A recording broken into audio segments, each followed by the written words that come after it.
Boa noite, graça e paz. Eu sou o motorista do Pelé. Quem esteve aqui no dia 13 de novembro entendeu a piada sem graça que eu estou retomando. Mas talvez seja importante eu me apresentar. Eu me chamo Carlos, porque afinal de contas, no último mês de novembro, pastor, eu preguei apenas numa quinta-feira aqui. Então o pessoal talvez esteja um pouco desacostumado, mas eu tive duas viagens, dois compromissos, um de trabalho e o outro era uma palestra. Na semana anterior ao culto de ação de graças, estava em João Pessoa, eu e minha esposa estávamos lá. E semana passada tivemos o culto de ação de graças aqui, viemos toda a família, foi uma bênção muito grande, a minha família ficou muito feliz em celebrar esse momento de gratidão, aproveitando ainda essa onda de ação de graças, já que esse é o nosso último culto de quinta-feira do ano. Além da minha gratidão a Deus e da gratidão ao pastor Marco pela confiança, eu agradeço a todos vocês que estiveram aí quinta-feira após quinta-feira conosco nessa jornada. Muito obrigado. Esse é o nosso último culto de quinta. Retomamos no ano que vem. E no ano que vem, como o pastor Marco mencionou, com uma nova dinâmica das mensagens, né? Num primeiro momento, eu quase que tentava, na primeira metade da mensagem, dar uma cara de aula e na segunda metade, dar uma cara de pregação, e talvez isso tenha deixado alguns de vocês um pouco confusos. Confesso que até a mim me deixou confuso um pouco, pastor. Então, nós conversamos sobre isso, pastor Marco e eu, e realmente, não a partir do ano que vem, mas já a partir dessa mensagem, vou tentar dar a cara de pregação mesmo. Por quê? Porque no ano que vem, então, se tudo der certo, como o pastor Marco já compartilhou aqui, no domingo nós teremos uma classe de teologia bíblica, uma classe de estudo da Bíblia. Por isso que eu vim até com essa camiseta. Como é o seu nome mesmo? O João Pedro pegou aqui para fazer uma propaganda da classe do professor Xavier. Então eu vim com essa camiseta aqui. Mas brincadeiras à parte, gente. Então, domingo, realmente, nos domingos pela manhã, no ano que vem, se o Senhor permitir, nós vamos, então, ter uma classe sobre a Bíblia, sobre teologia bíblica. E se der tudo certo, já começamos a projetar isso, já está desenhado, vamos começar estudando o Novo Testamento. Já que nas quintas-feiras nós vamos estar ainda com uma mensagem para cada livro da Bíblia, tá? Esse panorama bíblico continua sendo a nossa referência da série de mensagens. A diferença é que vai ser uma pregação baseada num livro da Bíblia. Aquele texto que melhor resume aquele livro será o conteúdo de uma pregação. Talvez você possa estar dizendo assim: ah, Carlos, mas eu gostava daquele monte de informação que você trazia nos slides no começo das mensagens. Tudo bem, tem louco para tudo, né, pastor? Então, a gente vai conversar um pouco mais sobre esses detalhes daí no domingo pela manhã, certo? E aqui eu até vou trazer alguma coisa do contexto histórico, porque isso é importante, mas dentro da pregação. Provavelmente na primeira página, se você já se acostumou com a estrutura do sermão de 4 páginas, tá? E tudo isso vai acontecer porque isso foi um motivo de grande alegria para nós na semana passada. O pastor Marco ficou bem contente com a notícia também, e aí acho que foi por isso que ele me chamou aqui na frente na semana passada. Mas tudo isso porque nós, enquanto família, vamos estar pedindo a nossa transferência para a PIB de Montenegro a partir do ano que vem, tá? Então, Paula, na semana que vem já pode entrar em contato lá com a Monte Serra e pedir. Brincadeira, não precisa ser na semana que vem, mas em breve. Mas isso, irmãos, é muito interessante. Que eu quero começar com isso.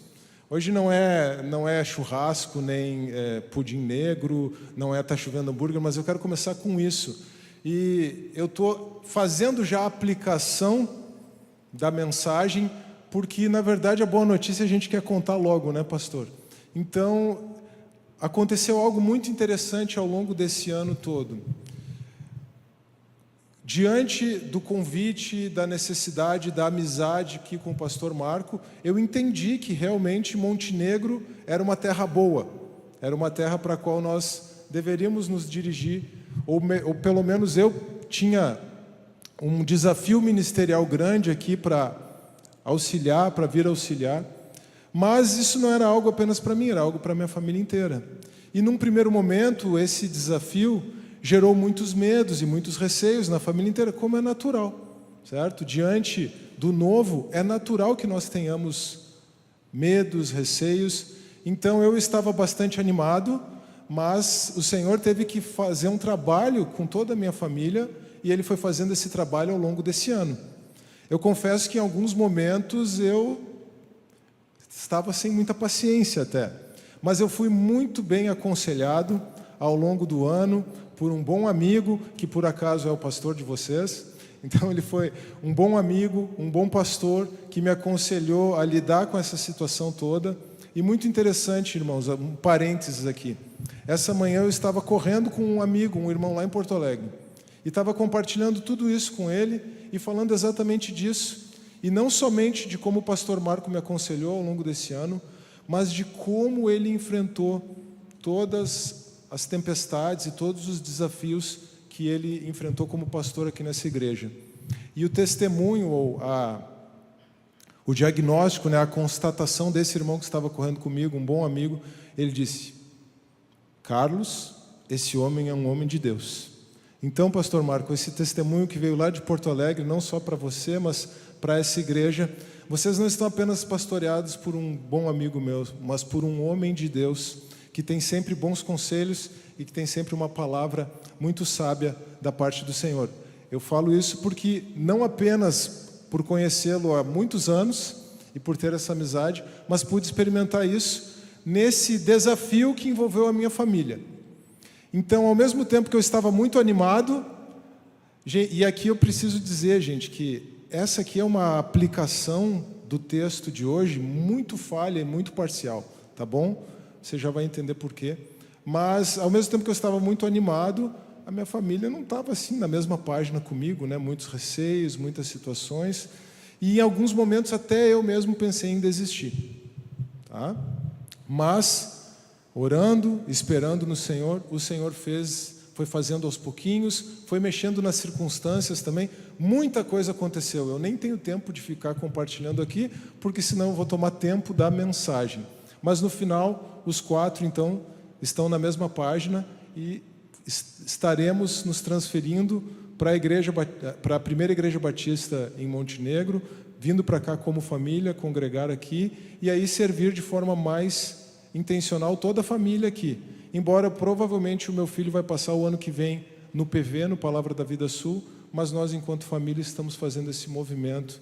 Então, e muito gratos ao Senhor, com muita expectativa no coração. E é isso que vai nos possibilitar, então, essa classe de teologia bíblica no domingo pela manhã, certo? Eu tive um outro desafio ao longo do ano, realmente, mais recentemente, agora no segundo semestre. O pastor Marco comentou, eu até pensei em trazer isso na mensagem como uma ilustração, mas como o resultado ainda não saiu, e resultado é resultado, a gente nunca sabe, mas eu estou concorrendo, estou participando do processo seletivo do doutorado em filosofia na URGS, na Universidade Federal do Rio Grande do Sul, e eu tive uma boa nota na primeira etapa e sabia o que responder na segunda etapa, tá? Pelo menos isso.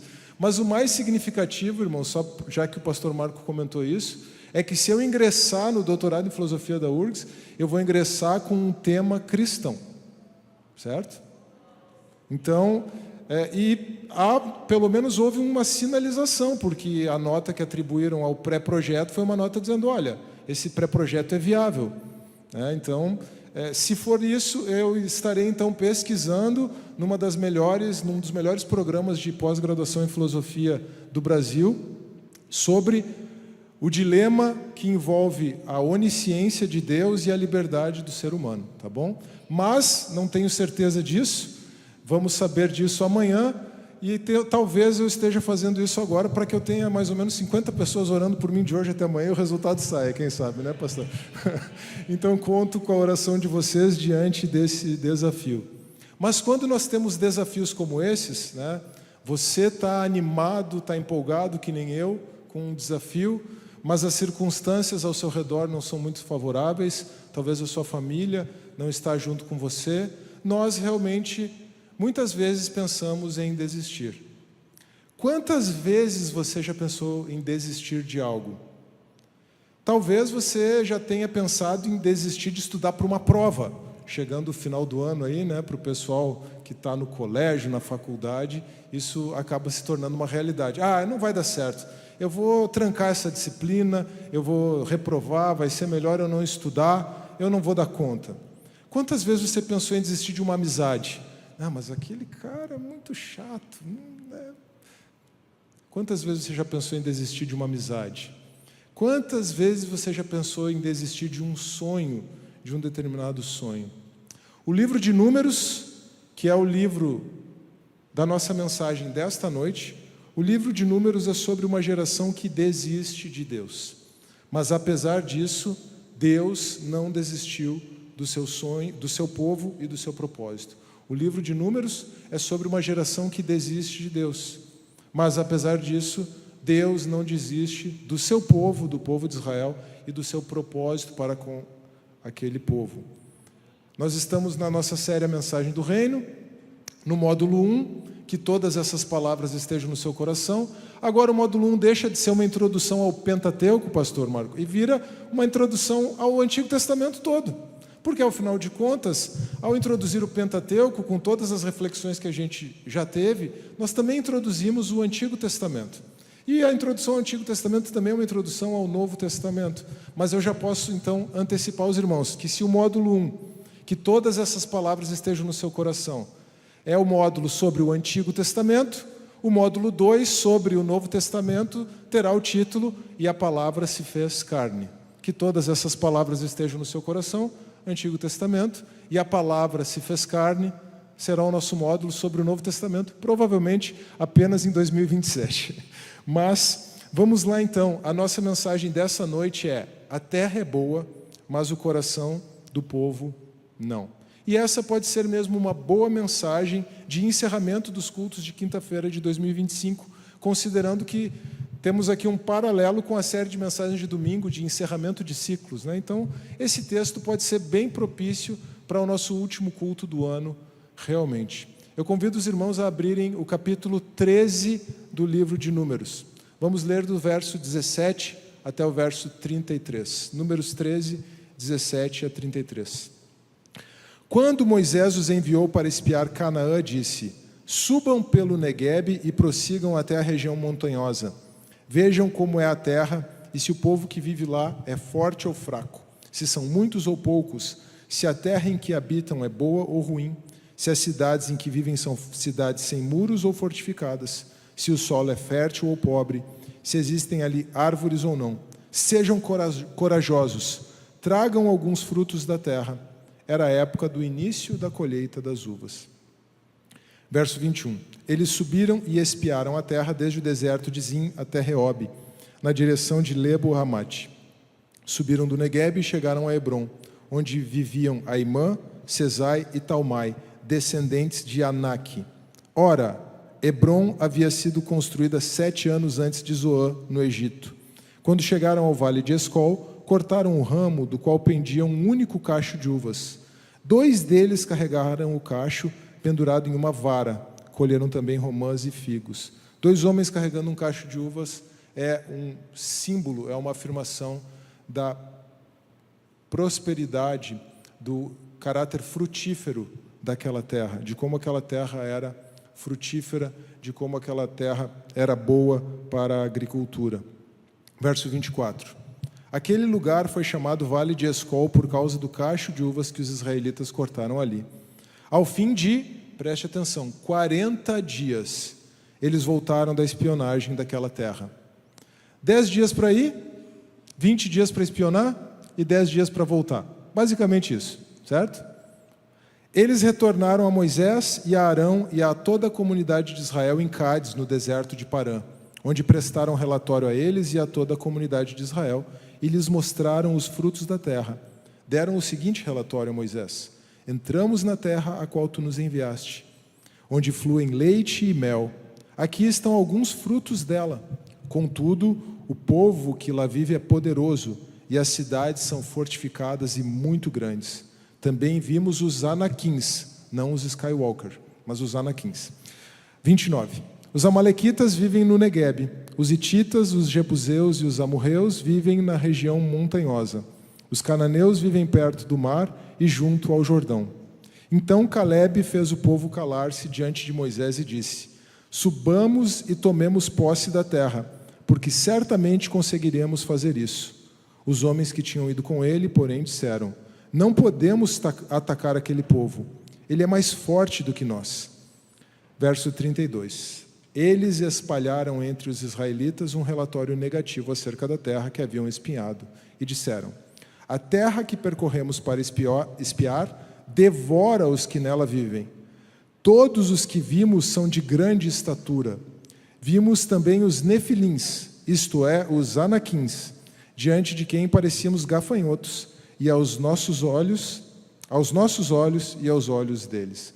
Essa palavra nefilins às vezes é traduzida por gigantes. E embora o texto diga que eles eram de grande estatura, eles não eram necessariamente gigantes assim, né? Nefilim, na verdade, é uma palavra que pode significar apenas um guerreiro valente. É a mesma palavra que aparece lá em Gênesis capítulo 6. Então existe uma conexão entre os dois textos. E essa é uma palavra envolta em muito mistério.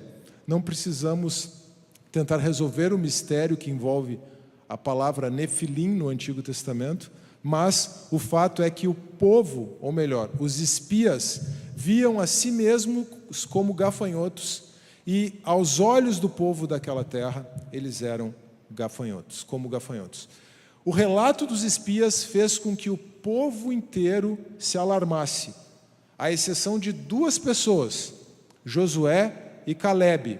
Aqui no texto, Calebe fala. Na sequência, no capítulo 14, aparece Josué também, encorajando o povo a tomar posse da promessa de Deus, a não se alarmar com as circunstâncias, a não temer os gigantes e as cidades fortificadas, ou os nefilins, os anaquins e as cidades fortificadas. Pode ser que o Darth Vader esteja na terra, não tem problema.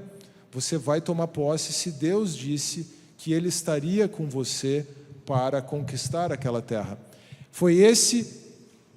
Essa foi a perspectiva de Josué e de Calebe, mas o povo inteiro ficou alarmado. A terra é boa, mas o coração do povo não. A terra é boa, mas o coração do povo não. Porque o povo, assim como o pastor Marco enfatizou bastante na pregação sobre o bezerro de ouro, o povo saiu do Egito, mas o Egito não saiu do coração daquele povo. Esse episódio de Números 13 resume o livro de Números. O livro de Números é um livro que tem muita coisa, certo? Muita gente se atrapalha com a leitura desse livro. Tem muita coisa nesse livro. Mas talvez o que mais tenha, no meio de tantas coisas, você tem um censo no capítulo 1, um censo no capítulo 26, você tem profecia, você tem poesia, você tem muitas leis, você tem um resumo da peregrinação de Israel no deserto, nos 40 anos, mas no meio de tudo isso, você tem muitas rebeliões. Você tem rebelião até mesmo dos irmãos de Moisés contra ele, Arão e Miriam. Você tem a revolta de Corá, Datã e Abirão, e você tem aqui a revolta de todo o povo diante do relatório dos espias. Você tem o povo reclamando do maná. Veja só, gente, o maná tinha gosto de bolo de mel. E o povo dizia que preferia os pepinos do Egito. Começa agora mais Você consegue entender isso? Na PIB. Se você pode comer pepino ou bolo de mel, pão de mel, o que você vai preferir? Vocês já sabem o que eu vou preferir, já que eu gosto muito de açúcar, né? Mas vejam só a que ponto chegou. O povo chegou a reclamar do maná, e mais de uma vez ao longo de todo esse livro. Então, nesse momento, o povo se revolta. E o povo, mais uma vez, porque isso já aconteceu no capítulo 20 do Êxodo. Lembram? Quando o monte pegou fogo, Deus entregou lá os 10 mandamentos no Monte Sinai, o povo disse: Moisés, fala tu conosco e não fale Deus conosco. O povo rejeitou a proposta de Deus de que todo o povo se tornasse um reino de sacerdotes.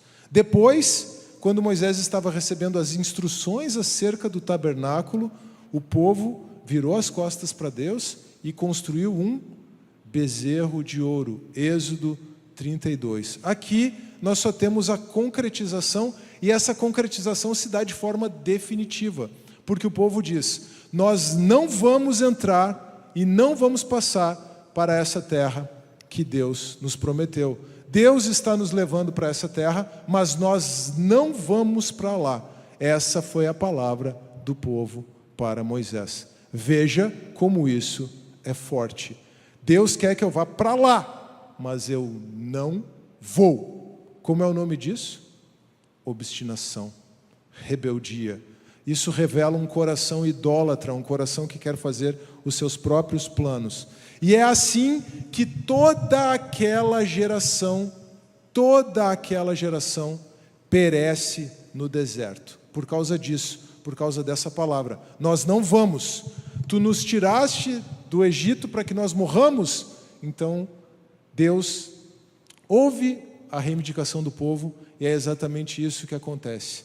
Toda aquela geração, com exceção de Josué e Calebe, os dois espias que tentaram ainda encorajar o povo a entrar na terra e a fazer a vontade de Deus, toda aquela geração perece no deserto. É muito interessante, porque no deserto, as primeiras palavras do livro é o texto, é o título hebraico desse livro. Nós chamamos de Números por causa do título grego, por causa dos dois censos que tem no capítulo 1 e no capítulo 26. Mas o título hebraico é No Deserto. E é um bom resumo desse livro, porque nesse livro nós temos o registro dos 40 anos que o povo de Israel passa no deserto. É interessante, 1/3 do livro, mais ou menos, é uma narrativa que acontece ao pé do Monte Sinai. 1/3 do livro cobre os 40 anos do deserto, e o último terço cobre Israel, então, nas planícies de Moabe, prestes a entrar na Terra Prometida. A gente vai lendo, acha que é tudo muito corrido, mas, na verdade, nós temos um período de 40 anos coberto aí. E aí, então, como eu já mencionei, esse livro é marcado pela rebelião do povo, muito parecido com o episódio do bezerro de ouro, como eu mencionei. Esse livro é marcado pela rebelião do povo, e em razão da rebelião, Deus disciplina Israel. Deus disciplina Israel no deserto, porque a disciplina divina diante da rebelião do povo, ela vem aqui como uma manifestação de Deus, da fidelidade que Deus tem à sua própria aliança. Então veja, ao mesmo tempo em que Deus disciplina o povo, Ele manifesta a sua graça, porque Ele não poderia deixar que um povo desobediente daquele entrasse na Terra Prometida. Mas, como Ele tem fidelidade a si mesmo, a sua palavra e a sua aliança com aquele povo, a estratégia de Deus é permitir que todos aqueles obstinados que rejeitaram o plano de Deus, todos aqueles pereçam no deserto. E apenas aqueles que nasceram no deserto, que não viram os milagres do Êxodo, que não viram as 10 pragas, que não viram o mar se abrir, apenas aqueles que nasceram do deserto, que nasceram no deserto, mas que foram alimentados com o maná, então aprenderam a dependência de Deus, aqueles, juntamente com Josué e Calebe, são os que entram na Terra Prometida. O pastor Marco falou bastante 2 semanas atrás, que milagre não garante a fé de ninguém, mas a palavra de Deus é o que sustenta a nossa fé. E se nós formos para Deuteronômio 8, que será o nosso próximo texto, mas vai ficar para o ano que vem, nós vamos ver que Deus disciplinou Israel no deserto para humilhá-lo, para que ele aprenda que nem só de pão viverá o homem, mas de toda a palavra que procede da boca do Senhor. O maná é uma bênção de Deus, o maná é graça de Deus, para que aquela geração que vai entrar na Terra Prometida aprenda a depender de Deus e a não depender dos ídolos e a não se voltar aos ídolos da terra. Mas então Deus disciplina Israel no deserto. A graça de Deus não funciona separadamente da sua disciplina. Deus é um Deus misericordioso. Deus é um Deus perdoador. E nós recebemos perdão dos nossos pecados pela graça de Deus.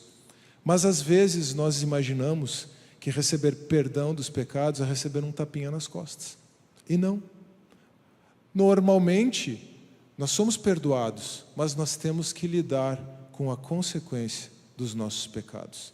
E a consequência do pecado daquele povo foi o perecimento de uma geração inteira. Vejam como isso é forte. A jornada do Egito até a terra de Canaã é uma jornada de 200 quilômetros. É como ir daqui, ou de Porto Alegre, até Torres. Você faz isso em 2 horas de carro, até menos, né? Torres é mais perto ainda, eu acho. Mas é como ir de Porto Alegre ou daqui até Santa Catarina. Você faz hoje isso em 2 horas de carro, mais ou menos 200 quilômetros. Naquela época, essa era uma jornada que era feita em 11 dias de viagem. No máximo 2 semanas. Veja que os espias levaram para fazer tudo 40 dias. Foram, espiaram a terra e voltaram em 40 dias. É como eu falei, 10 dias para ir, 20 dias para fazer o que precisava fazer e 10 dias para voltar. Assim, considerando que o povo era muito grande, mulheres e crianças, e o tabernáculo, e as tendas deles, vamos lá que levasse 1 mês, 40 dias para fazer esse povo todo andar por 200 quilômetros. Mas por conta da desobediência, da obstinação, e para que aquela geração inteira padecesse no deserto, então Deus fez com que Israel ficasse vagando no deserto por 40 anos. Certo? E os paralelos desse episódio aqui com o bezerro de ouro são muito interessantes, são muito claros. Nós temos a rebeldia e a idolatria do povo. Nós temos o diálogo entre Moisés e Deus. Acontece lá em Êxodo 32 e acontece também em Números 14, desculpa. Então Moisés intercede pelo povo diante de Deus. Moisés intercede em favor do povo diante de Deus, apesar da rebeldia do povo. E as exceções, como eu já mencionei, são Caleb e Josué. Caleb da tribo de Judá. Mas Caleb não era apenas da tribo de Judá. Caleb era filho de um quenezeu. Isso está em Números 32, 12. E o que essa ascendência de Caleb nos comunica? Veja só que interessante. Caleb, da tribo de Judá, não era descendente de Abraão. Olha que interessante isso. Ele não era descendente de Abraão. Mas a identidade com o povo de Deus não era dada pelo sangue, como eu já compartilhei com os irmãos aqui. Era dada pela sujeição à aliança. Então, o seu pai era quenezeu, era de outro povo, mas o que aconteceu quando o povo de Israel saiu do Egito? O seu pai, Caleb, junto com ele, saíram, foram circuncidados, observaram a Páscoa e passaram a ser considerados israelitas. Percebe que no coração de Deus, na revelação do plano de Deus, a distinção entre judeu e gentil que cai no Novo Testamento em Cristo já está presente na lei. O coração do judeu é que se ensoberbeceu por conta da egolatria, por conta de querer valorizar mais aquilo que é humano do que aquilo que é de Deus, assim como no episódio do bezerro de ouro, assim como nesse episódio da rejeição ao plano de Deus. Então nós temos Caleb da tribo de Judá e Josué da tribo de Efraim, os únicos 2 homens, os únicos 2 espias que encorajaram o povo a se manter firme na promessa de Deus, os únicos 2 israelitas que saíram do Egito e entraram na terra prometida. E esses 2 homens, um da tribo de Judá e um da tribo de Efraim, representam as 2 tribos que vão liderar Israel durante a história. Efraim no norte e Judá no sul. Então veja que interessante isso que nós temos aqui, já uma projeção da própria história de Israel. Caleb da tribo de Judá. Judá, o reino do sul, o reino de Davi. Josué, da tribo de Efraim. Efraim, a tribo do norte, ou o reino do norte, também conhecido depois como o reino de Israel. E o reino do sul, o reino de Judá. Mas depois de tudo isso, irmãos, depois de tudo isso, depois de perceber a bobagem que tinham feito, o povo vai. Eles acordam cedo, no outro dia, não, para aí, Deus está dizendo que vai nos disciplinar, não, então a gente vai. Números 14, eles acordam cedinho e vão cruzar a terra, e vão fazer aquela jornada de 11 dias para chegar na terra prometida. O problema é que, nesse momento em que alguns do povo decidem ir, Deus já não está mais com eles. Se Deus fosse com eles, como de fato Ele vai, nós temos isso no livro de Josué, se Deus fosse com eles, eles derrotariam as cidades fortificadas e eles derrotariam os habitantes da terra, por mais numerosos e por mais fortes que eles fossem. Mas sem Deus, eles pereceriam. Sem Deus, aqueles valentes que agora foram, não retornaram, foram derrotados. A verdade é que Deus abandona uma geração que o abandona. Toda aquela geração caiu morta no deserto, porque Deus abandona uma geração que o abandona. Deus se mantém fiel à sua aliança, mas Ele abandona aquela geração. Muitos afirmam que é isso que está acontecendo hoje com a Europa. A Europa já foi cristã, mas a Europa hoje é pós-cristã. E as consequências disso têm sido vistas na Europa, desde a degradação moral até uma invasão pelos islâmicos, a ponto de os próprios europeus estarem apavorados com isso e alguns, inclusive, estarem propondo um retorno, pelo menos cultural, ao cristianismo. Eles não mantêm os princípios, aqueles princípios que não são negociáveis, eles não mantêm o relacionamento com Deus, a sua fé verdadeira em Cristo, mas vamos lá, pelo menos vamos manter a nossa tradição e a nossa cultura cristã, porque a gente prefere isso do que ser dominado pelo islamismo. Deus abandona uma geração que o abandona. Alguns indicam que, talvez em 10 ou em 20 anos, essa também possa ser a realidade dos Estados Unidos. Os Estados Unidos ainda têm uma cultura bastante influenciada pelo cristianismo, pela fé cristã, mas, de acordo com alguns, ele também está seguindo o mesmo rumo da Europa. E o Brasil? No Brasil nós temos a projeção de que, em breve, o número de evangélicos vai superar o número de católicos romanos. Mas o que isso significa, irmãos? 2 semanas atrás, o pastor Marco refletiu bastante sobre esse sincretismo religioso que se vê no Brasil, e não apenas no meio do catolicismo romano, mas no meio chamado evangélico também. As pessoas que vão para a igreja para negociar com Deus. As pessoas que vão para a igreja procurando a bênção da vez, procurando o milagre da vez. As pessoas que vão para a igreja querendo saber o que Deus pode fazer por elas. As pessoas que vão para a igreja atrás de um ídolo, atrás de um bezerro de ouro, e não atrás do Deus verdadeiro.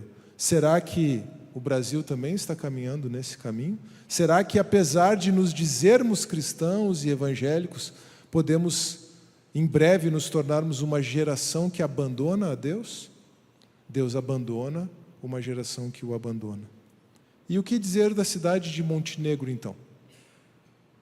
Como tem sido a busca pelo Senhor nessa cidade? Como tem sido a sua própria busca pelo Senhor? Você tem buscado a Deus com todo o seu coração? Você tem buscado a Deus a partir da devoção a Cristo e a sua palavra? Ou você tem buscado apenas satisfazer os interesses do seu próprio coração? Diante de toda essa realidade e diante dessa passagem, o que nós podemos nos perguntar nessa noite é: quantas vezes nós mesmos pensamos em desistir? Pelo que você tem passado que tem feito você pensar em desistir. Talvez você pode estar pensando em desistir do seu trabalho. Talvez você pode estar pensando em abandonar os estudos. Talvez você pode estar pensando em abandonar o seu marido ou a sua esposa. Ou talvez você pode estar pensando em abandonar os seus filhos. Você pode estar pensando em abandonar a sua família.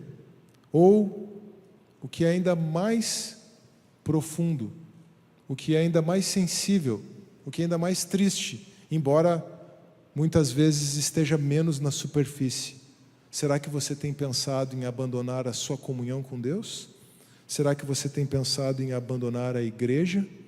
Será que você tem pensado em abandonar o plano, o projeto de Deus para você? Em abandonar a terra prometida, para fazermos um paralelo com essa passagem que lemos essa noite? Eu quero dar uma boa notícia a você nessa noite. Eu não sei pelo que você está passando, e eu não sei o que é que você pode estar pensando em desistir, se é que você está pensando em desistir de alguma coisa. Mas eu quero dar uma boa notícia para você. Você não precisa fazer nada disso. Você não precisa desistir. Você pode até estar experimentando a disciplina de Deus sobre você, como Israel experimentou a disciplina no deserto. Mas essa disciplina de Deus sobre nós é para gerar vida e não morte. Ainda que estejamos experimentando a disciplina de Deus na nossa vida, a disciplina de Deus é para gerar vida e não morte. Nós temos uma oportunidade e um privilégio que o povo de Israel, que aquela geração no deserto não teve. A nossa condição é diferente.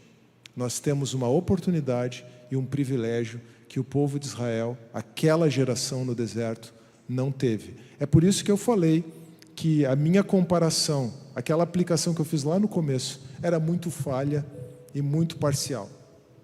De maneira nenhuma eu queria comparar a minha família com aqueles 10 espias ou com todo aquele povo. Mas nós tínhamos um desafio e nós estávamos diante de um impasse, diante de receios, diante de medos, e precisávamos buscar o Senhor para ficarmos todos na mesma página. Nós temos um privilégio e uma oportunidade que o povo de Israel não teve no deserto. Nós temos a cruz de Cristo. Nós temos a morte e a ressurreição de Jesus.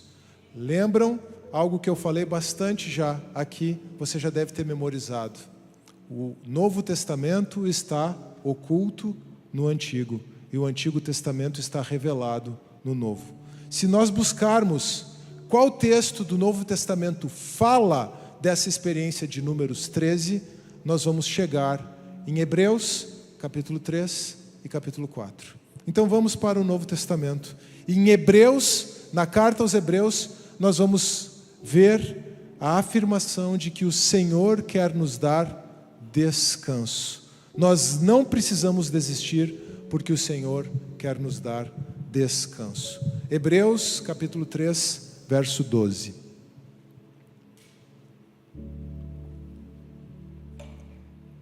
Cuidado, irmãos, para que nenhum de vocês tenha coração perverso e incrédulo que se afaste do Deus vivo. Ao contrário, encorajem uns aos outros todos os dias, durante o tempo que se chama hoje, a fim de que nenhum de vocês seja endurecido pelo engano do pecado. Pois temos sido participantes de Cristo, se nos apegarmos até o fim à confiança que tivemos no princípio. Verso 15. Por isso é que se diz: hoje, se ouvirem a sua voz, não endureçam o coração de vocês como na rebelião. Salmo 95, versos 7 e 8. Como na rebelião, é como em Números, capítulo 13. Quem foram os que ouviram e se rebelaram? Não foram todos os que Moisés tirou do Egito? E contra quem Deus esteve irado durante 40 anos? Não foi contra aqueles que pecaram, cujos corpos caíram no deserto? E a quem jurou que nunca entrariam no descanso dele? Não foi aqueles que foram desobedientes? Vemos assim que não puderam entrar por causa da incredulidade. Capítulo 4. Portanto, uma vez que nos foi deixada a promessa de entrarmos, não em Canaã, mas no descanso de Deus, temamos para que nenhum de vocês pense que falhou em alcançá-la. Ainda que você esteja pensando em desistir, você não precisa pensar que falhou, porque, como eu mencionei, você tem a cruz de Cristo. Foi por você que Jesus morreu e ressuscitou. Pois as boas novas, a boa notícia do Evangelho, foram pregadas tanto a nós quanto a eles, mas a mensagem que eles ouviram de nada lhes valeu, pois não foi acompanhada de fé por aqueles que a ouviram. Porque nós, os que cremos, é que entramos no descanso, conforme Deus disse. Por isso, jurei na minha ira, jamais entrarão no meu descanso. Disse isso, apesar de as obras dele estarem concluídas desde a criação do mundo. Tem uma certa reflexão sobre o sábado aqui, sobre o descanso de Deus. Nós podemos passar para o verso 11, mas é o mesmo tema. Portanto, Hebreus 4:11, portanto, esforcemo-nos para entrar nesse descanso, a fim de que ninguém venha a cair, segundo aquele exemplo de desobediência. Então, nós podemos todos entrar no descanso de Deus. Por quê? Verso 12. Porque a palavra de Deus é viva, eficaz e mais afiada do que qualquer espada de 2 gumes. Percebe em que contexto vem essa afirmação tão conhecida sobre a eficácia da palavra de Deus? Ela penetra a ponto de dividir alma e espírito, juntas e medulas, e é apta para julgar os pensamentos e as intenções do coração. Nada em toda a criação está oculto aos olhos de Deus. Tudo, porém, está descoberto e exposto diante dos olhos daquele a quem havemos de prestar contas. Verso 14. Portanto, visto que temos um grande sumo sacerdote que adentrou os céus, Jesus, o Filho de Deus, apeguemo-nos com toda a firmeza ao que confessamos. Pois não temos um sumo sacerdote que não possa compadecer-se das nossas fraquezas, mas sim alguém que, como nós, passou por todo tipo de tentação, ainda que sem pecado. Assim, aproximemo-nos do trono da graça com toda a confiança, a fim de recebermos misericórdia e encontrarmos graça que nos ajude no momento da necessidade. O verso 16 também é muito conhecido, e a afirmação do verso 16, nos achegarmos ao trono da graça para encontrarmos graça, misericórdia e socorro na hora da necessidade, é nesse contexto. A carta aos Hebreus foi escrita, como seu próprio nome já diz, para cristãos judeus. E o contexto dessa carta é o seguinte: houve um determinado momento em que o Império Romano se deu conta que a fé em Cristo não era uma seita do judaísmo. Ou seja, em algum momento o cristianismo foi separado na cabeça dos romanos do judaísmo. Em algum momento os romanos entenderam que os cristãos não eram seguidores da fé do judaísmo. Eles criam em algo completamente novo, embora surgido dentro da fé judaica. E aqui o detalhe é o seguinte: de todos os povos que eram obrigados a prestar culto ao imperador, os judeus eram o único que tinha uma isenção. Os judeus eram isentos do culto imperial. Enquanto os romanos achavam que os cristãos nada mais eram do que uma seita, que o cristianismo nada mais era do que uma seita dentro do judaísmo, os cristãos podiam gozar dessa isenção. O cristão podia ser deixado de fora do culto imperial. O cristão tinha desculpa para não adorar o imperador. A partir do momento em que ficou claro que o cristianismo não era uma seita do judaísmo, então os romanos passaram a obrigar os cristãos a participarem do culto imperial. Os romanos passaram a obrigar os cristãos a adorarem César como o Senhor. Mas para um cristão verdadeiro, não existe Senhor senão Jesus Cristo. E aí então esse era o grande dilema. E o pastor Marco explorou isso recentemente na série sobre as cartas ao Apocalipse. Só que as cartas ao Apocalipse foram escritas para igrejas gentias. E aqui tem um fator complicador na carta aos Hebreus. O crente, o cristão judeu, tinha um caminho de volta muito fácil. ele podia simplesmente retornar ao judaísmo. Só que se ele retornasse ao judaísmo, o que diz o autor aos Hebreus, ele seria como aquela geração que saiu do Egito, mas não quis entrar na terra prometida. Ele seria exatamente assim. E por isso aquela geração não entrou no descanso de Deus. Josué não deu descanso, mas Cristo nos dá descanso. E o que o autor aos Hebreus está dizendo então é: ainda que você precise sofrer, e ainda que isso custe a sua vida, não volte atrás. Não volte ao judaísmo. Não volte à sinagoga. Não volte aos sacrifícios. Porque Cristo, o nosso sumo sacerdote, apresentou o único e perfeito sacrifício. E Ele, como nosso sumo sacerdote, sofreu por nós.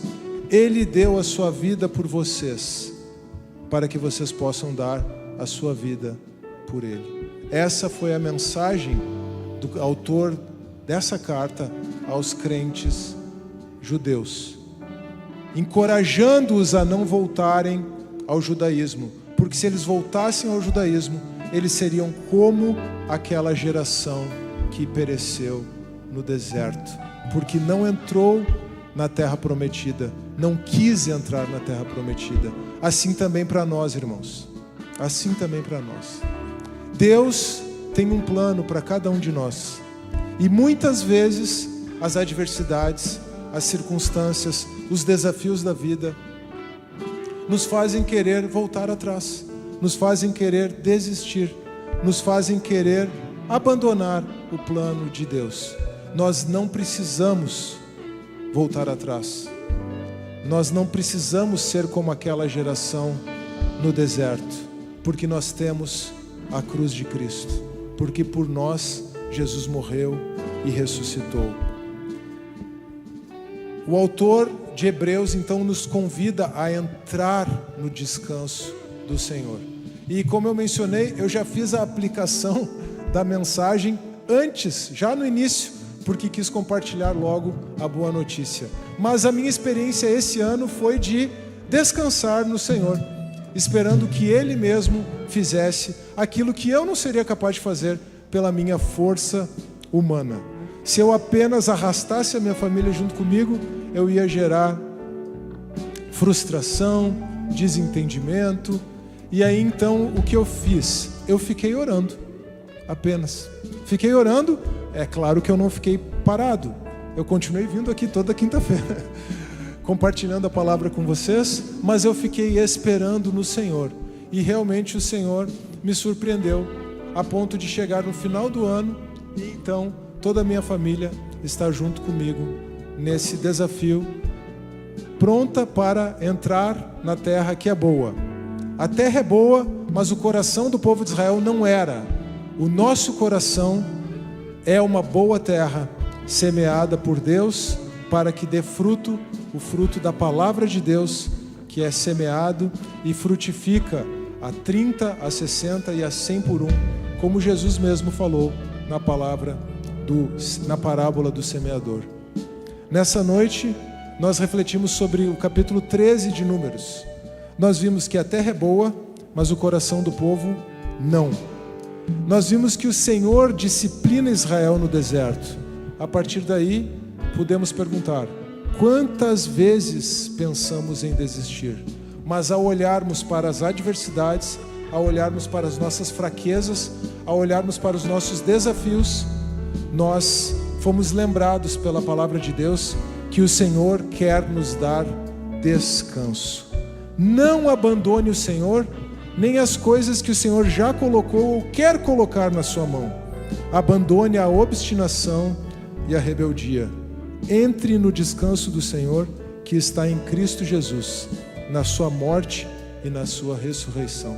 Vamos nos colocar de pé? Nós vamos cantar uma última canção, ou vamos cantar novamente, mas eu queria convidar você, que está pensando em desistir, do que quer que seja, queria convidar você a vir aqui à frente. Queria convidar você que quer encontrar descanso no Senhor, que tem se visto afligido pelas circunstâncias, pelos desafios, pelo peso do pecado. pelo que quer que seja. Pode ser até que o fim do ano, com toda essa correria, esteja afligindo você e você quer encontrar descanso. Se você quer encontrar descanso no Senhor, eu convido você a vir aqui à frente também, para nós cantarmos e encerrarmos esse nosso último culto de quinta-feira. Amém, Senhor. Eis-nos aqui,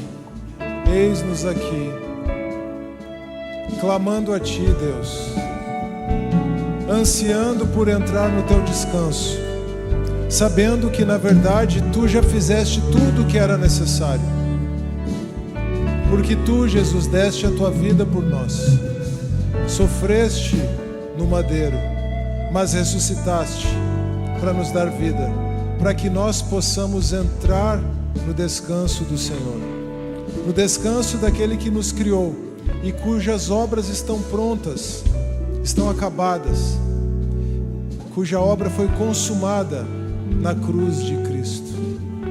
Que cada um de nós possa entrar no Teu descanso, que aqueles que estão com o coração pesado, pensando em desistir, possam encontrar diante do trono da graça socorro, auxílio, e que a palavra de Deus, que é viva e eficaz, possa penetrar nos nossos corações, separando aquilo que é do homem daquilo que é de Deus.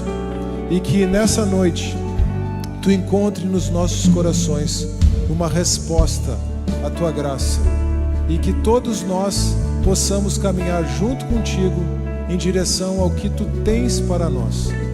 Nós não somos como aquela geração que pereceu no deserto. Nós não precisamos ser. Nós podemos caminhar em direção à terra prometida, em direção à nova criação inaugurada pela cruz de Jesus Cristo, nosso Senhor. Recebe a nossa gratidão nesta noite, em nome de Jesus. Amém.